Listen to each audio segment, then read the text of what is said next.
Hello students, welcome to the class. आप सभी को सलाम, नमस्ते, सत श्री अकाल। चलिए क्लास स्टार्ट करते हैं। पिछली क्लास में हमने यूक्लिड्स डिवीजन लेमा और यूक्लिड्स डिवीजन एल्गोरिदम पर बेस्ड प्रॉब्लम्स की थी। हमने कुछ एग्जांपल्स देखे थे और उसकी हेल्प से हमें ये कॉन्सेप्ट क्लियर हो गया होगा। कॉन्सेप्ट को क्लियर करने के लिए मैं अब आपको बताने वाला हूँ NCERT की फर्स्ट एक्सरसाइज। हम इसकी प्रॉब्लम्स को सॉल्व करते हैं अब। ठीक है, ये समझने के बाद में आपको कॉन्सेप्ट और भी क्लियर हो जाएगा यूक्लिड्स डिवीजन लेमा का और यूक्लिड्स डिवीजन एल्गोरिथम का। तो देखते हैं, हमारे पास पहला क्वेश्चन जो पहली एक्सरसाइज का है, that is we have to find the HCF of the following numbers using the Euclid's division algorithm. तो आप क्वेश्चन का फर्स्ट पार्ट देखें। There are two numbers which are 135 and 225। हम इन नंबर्स का HCF फाइंड करने वाले हैं। HCF फाइंड करने के लिए जो मेथड यूज़ करना है that is Euclid's division algorithm. Okay, let's get started. तो जब भी हमें दो नंबर्स का HCF फाइंड करना रहता है यूक्लिड्स डिवीजन एल्गोरिथम मेथड से, तो हम बिगर नंबर को स्मॉलर नंबर से डिवाइड करते हैं। बिगर नंबर 225 है, स्मॉलर नंबर 135 है। जब हम इसको डिवाइड करते हैं तो आप देख लें डिवीजन 90 रिमाइंडर बच गया है। तो मैंने 225 को 135 से डिवाइड किया। डिवाइड करने के बाद मुझे दो और नंबर मिले, जिसमें से एक नंबर कोशेंट है और दूसरा नंबर रिमाइंडर है। आपको पता है हम dividend is equals to divisor into quotient plus remainder लिख सकते हैं। तो चलिए लिखते हैं dividend is equals to divisor into quotient plus remainder, ये हमने लिखा। अब देखिए यूक्लिड्स डिवीजन लेमा हमने लगा दी है। अब आप ये देखोगे कि आपको रिमाइंडर ज़ीरो मिला या नहीं मिला है। तो आप देख सकते हैं remainder is not zero, reminder is 90। तो अगर रिमाइंडर ज़ीरो नहीं है तो हमें HCF नहीं मिला। हम लिखेंगे as reminder is not zero, reminder is not zero, so हमें HCF नहीं मिला है। HCF सॉल्व करने के लिए, HCF फाइंड करने के लिए हम इस स्टेप को दोबारा करने वाले हैं, मतलब यूक्लिड्स डिवीजन लेमा को दोबारा लगाने वाले हैं। अब किस नंबर को किससे डिवाइड करना है? डिवाइज़र को रिमाइंडर से डिवाइड करना है। डिवाइज़र है 135, रिमाइंडर है 90। हम इसे करते हैं divide. We have got 1 as quotient and 45 as remainder. ठीक है, हम इसको लिख सकते हैं 135 is equals to 90 into 1 plus 45। ऐसा क्यों लिख सकते हैं? क्योंकि dividend is equals to divisor into quotient plus remainder होता है। ठीक है, होप आपको ये क्लियर हो गया होगा। बट रिमाइंडर अभी भी ज़ीरो नहीं है, remainder is still not equals to zero. तो अगर रिमाइंडर ज़ीरो नहीं है तो हमें फिर डिवाइड करना पड़ेगा। किसको किससे? डिवाइज़र को रिमाइंडर से डिवाइड करना है। तो चलिए हम 90 को 45 से डिवाइड करते हैं। 45 टू टाइम्स 90, रिमाइंडर आ गया ज़ीरो। इसे आप लिख सकते हैं 90 is equals to 45 into 2 plus zero. अभी आप देख सकते हैं रिमाइंडर ज़ीरो आ चुका है, और जैसे ही रिमाइंडर ज़ीरो आएगा आपको HCF मिल जाएगा। जब रिमाइंडर ज़ीरो आ जाएगा तो आप HCF बोलते हैं डिवाइज़र को। तो यहाँ 45 क्या है? HCF हो गया। होप आपको ये क्लियर हो गया होगा। ठीक है, अब आते हैं नेक्स्ट प्रॉब्लम पर। नेक्स्ट प्रॉब्लम में हमें HCF फाइंड करना है दो नंबर्स का, विच आर 196 एंड 38220। ओके, तो सबसे पहले आप ढूंढिए इनमें से बिगर नंबर कौन सा है। ओके, आपने फाइंड कर लिया। 38,220 इज़ द बिगर नंबर। हम बिगर नंबर को स्मॉलर नंबर से डिवाइड करने वाले हैं। चलो डिवाइड करते हैं। 38220 इसे मैं डिवाइड करने वाला हूँ 196 से। बिगर नंबर को स्मॉलर नंबर से डिवाइड करते हैं। 196 1 टाइम्स तो 196 होता है। आप इन्हें सब्ट्रैक्ट कर लें, आपको मिलेगा 6, 8 एंड 1। आप यहाँ 2 कॉपी कर लेंगे। नाउ 196 9 टाइम्स, 9 इंटू 6,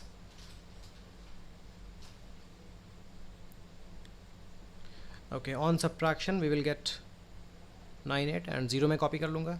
अब मैं 196 को 5 से मल्टीप्लाई करूँगा, मुझे 980 मिलेगा और ये 0 आ जाएगा। तो देखिए पहले ही स्टेप में रिमाइंडर 0 मिल गया। आप लिखिए डिविडेंड मतलब 38,220 इज़ इक्वल्स टू डिवाइज़र मतलब 196 इंटू कोशेंट मतलब 195 प्लस रिमाइंडर मतलब 0। तो आप देख रहे हैं कि आपको फर्स्ट स्टेप में रिमाइंडर मिल गया 0, और जब हमें रिमाइंडर 0 मिल जाता है तो HCF मिल जाता है। Okay, what is HCF? ज़रा गेस करिए HCF क्या होगा।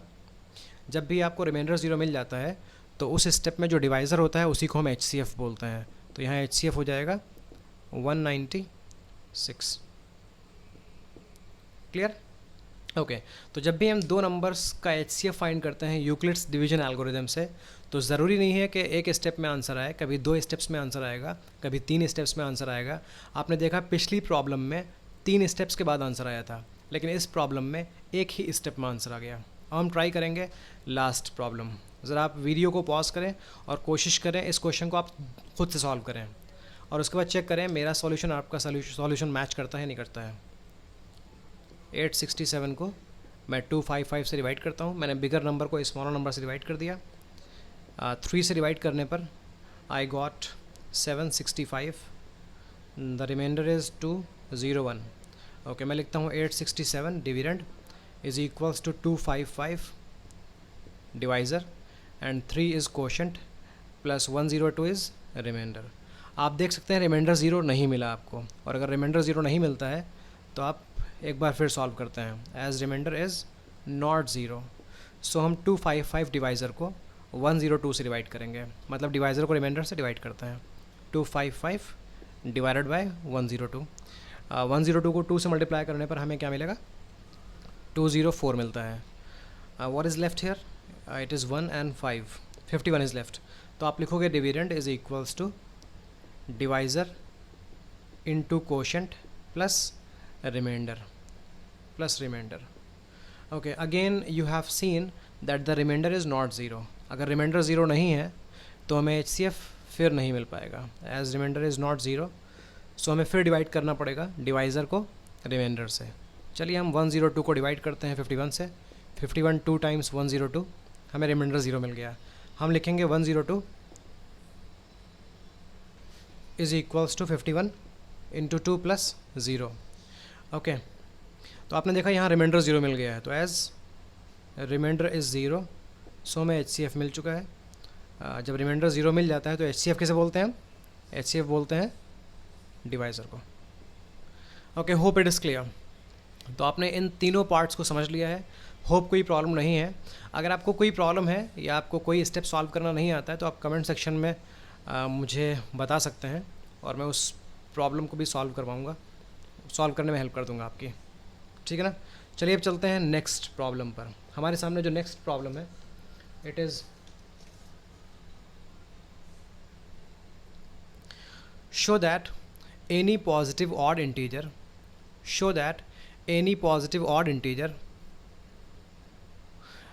is of the form 6q plus 1 or 6q plus 3 or 6q plus 5। ठीक है, मैंने बोला था जब भी हमें इस तरह की प्रॉब्लम्स मिलेगी तो हम इसमें 2 नंबर्स को अज्यूम कर लेंगे। ठीक है, और मैंने बोला था एक नंबर को हम ए अज्यूम करते हैं और दूसरा नंबर हम क्वेश्चन के बेसिस पर लेते हैं। ठीक है, तो मैं लिखूँगा लेट देयर बी 2 इंटीजर्स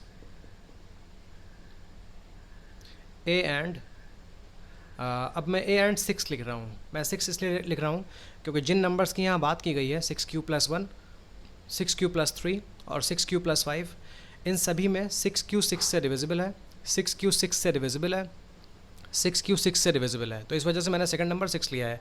पहला नंबर हमेशा ए लेना होता है, लेकिन सेकंड नंबर क्वेश्चन के बेस पे लेना होता है। ठीक है ना? मैंने ए और 6 ले लिया।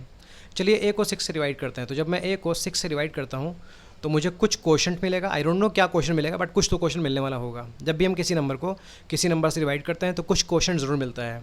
यहाँ इस केस में हमें ये नहीं मालूम है क्या क्वेश्चन होगा, बट कुछ तो क्वेश्चन होगा। मैंने उसको क्यों ले लिया है, और कुछ लास्ट में रिमाइंडर बचेगा। ठीक है ना? तो इसको मैं लिख सकता हूँ dividend is equals to divisor into quotient plus remainder. ठीक है, आपने यूक्लिड्स डिवीजन लेमा में समझा था कि जब भी हम किसी नंबर को किसी दूसरा नंबर से डिवाइड करते हैं तो हमें कुछ क्वोशंट मिलता है और कुछ रिमाइंडर मिलता है।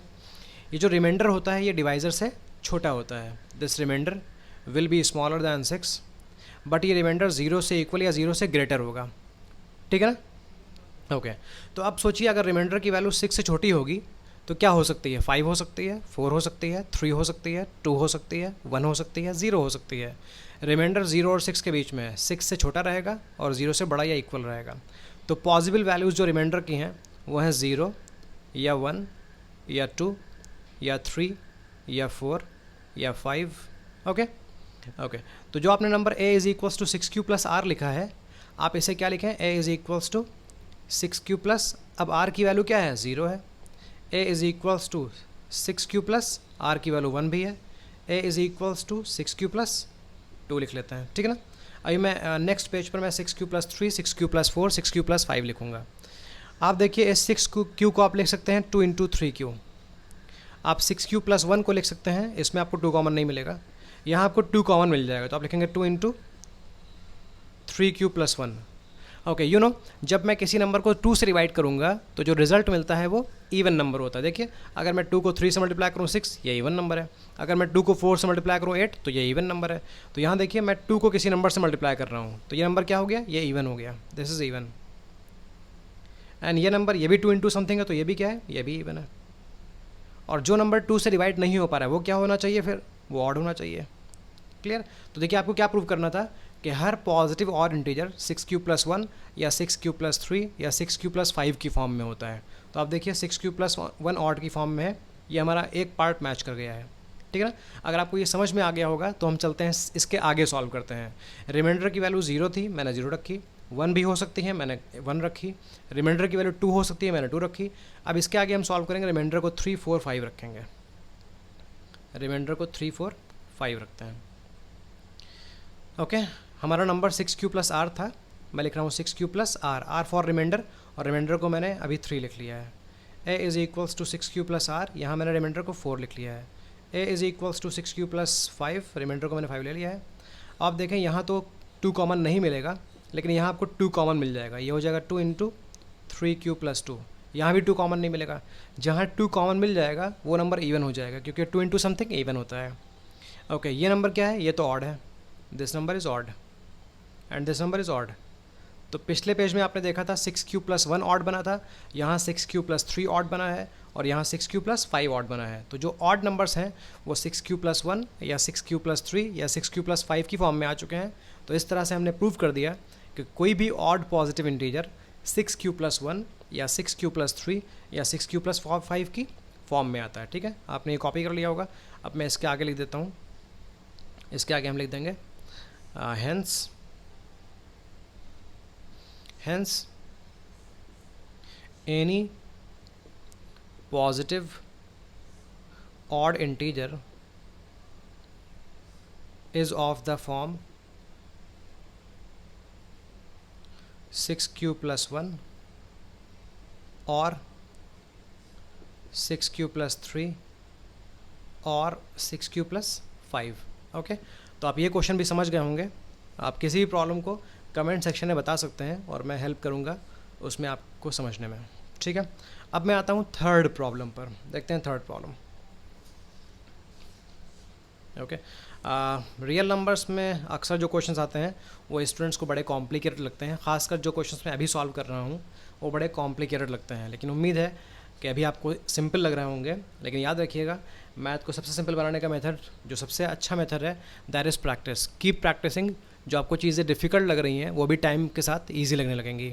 अभी आपके सामने क्वेश्चन आ चुका है, an army contingent of 616 members is to march behind an army band of 32 members in a parade. The two groups are to march in the same number of columns. What is the maximum number of columns in which they can march? Okay, ये question आपको शायद easy लग रहा हो, शायद difficult लग रहा हो। मैं इस क्वेश्चन, जब इस तरह के क्वेश्चंस आएंगे तो उनको इजी बनाने की मैं ट्रिक बताता हूँ क्या होगी। आप ऐसा करें, इसी क्वेश्चन को रखें, इस क्वेश्चन में नंबर्स को छोटा कर दें। आप सोचें कि 616 की जगह 10 मेंबर्स लिखा हुआ है, ठीक है ना। ये मैं ट्रिक बता रहा हूँ क्वेश्चन को ईजी बनाने की। अगर आपको ईजी क्वेश्चन समझ में आ गया तो आप डिफ़िकल्ट क्वेश्चन भी समझ लेंगे। देखिए मैं क्या कर रहा हूँ, मैं 616 मेंबर्स को 10 मेंबर्स मान लेता हूँ, ठीक है ना। ओके, ये 10 मेंबर्स मार्च करने वाले हैं किसके पीछे, an army band of 32 members. मैं 32 मेंबर्स को कम करके 4 मेंबर्स मान लेता हूँ, ठीक है ना। आप क्वेश्चन हमने पढ़ लिया है और क्वेश्चन को समझ चुके हैं। मैं बताता हूँ क्वेश्चन का मतलब क्या है। क्वेश्चन में लिखा हुआ है कि ये 10 मेंबर्स, जहाँ 616 है उसको मैं 10 बोलने वाला हूँ, जहाँ 32 है उसको मैं 4 बोलने वाला हूँ। मैं इस क्वेश्चन को समझा रहा हूँ कि कैसे आप इसको ईजी बनाओगे, देन मैं सॉल्व उसी को करूँगा। तो 10 मेंबर्स हैं आर्मी कंटिजेंट के। आर्मी कंटिजेंट का मतलब होता है आर्मी का ग्रुप, ठीक है ना।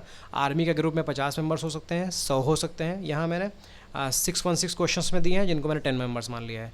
तो आर्मी के 10 मेंबर्स मार्च करने वाले हैं। मार्च जानते होंगे आर्मी कैसे मार्च करती है। 10 मेंबर्स मार्च करने वाले हैं 4 मेंबर्स के पीछे। ये 4 मेंबर्स जो हैं ये आर्मी बैंड के 4 मेंबर्स हैं। आपने देखा होगा जब परेड होती है तो परेड में आर्मी के, जहाँ आर्मी मार्च करती है तो आर्मी के आगे जो आर्मी मार्च करती है वो म्यूज़िक लेकर चलते हैं, मतलब ड्रम वगैरह लेकर चलते हैं या म्यूज़िक वगैरह लेकर चलते हैं, ठीक है ना। ओके, तो आप सोचिए 4 मेंबर्स को आगे चलना है और 10 मेंबर्स को पीछे चलना है, 10 मेंबर्स को पीछे चलना है, इन 4 को आगे चलना है, ये आर्मी बैंड है, और ये 10 मेंबर्स जो कंटिजेंट के हैं इनको पीछे चलना है। लेकिन शर्त ये बोल दी गई है कि दोनों का नंबर ऑफ़ कॉलम सेम होना चाहिए, ठीक है ना। फिर पूछा गया है मैक्सिमम कितने कॉलम्स बनेंगे। क्लियर? ओके, देखिए ज़रा, इन 10 मेंबर्स को मैं यूँ रखता हूँ, देखिए रोज़ इसको बोलते हैं, ये जो यहाँ दिखाऊंगा ना ये रोज़ हैं, first row, second row, third row, fourth row, fifth रो।